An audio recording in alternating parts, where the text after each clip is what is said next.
कुछ यहाँ printing mistake है, बाकी तुम समझ गए एफिशिएंसी है तो कैसे करेंगे, समझ गए क्या?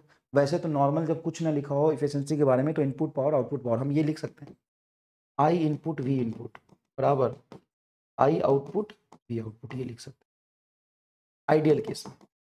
लेकिन यहाँ पे नहीं चलेगा, यहाँ पे इफिशियंसी बराबर ये होगा, मतलब पी आउटपुट बराबर इफिशियंसी इंटू पी इनपुट, ये लिखेंगे। और एफिशिएंसी 90% है, ये करंट इंटू वोल्टेज आउटपुट का, करंट इंटू वोल्टेज इनपुट का, इंटू एफिशिएंसी 90% दिया। बोलो कर लोगे कि नहीं कर लोगे, बोलो कर लोगे। Thank you so much. इसी का जर्नी यहाँ पे खत्म होता है। नेक्स्ट हम आपको ईएम वेव या रोटेशन देंगे। Thank you so much. और यही हम शर्मिंदा है क्योंकि हमारे खाते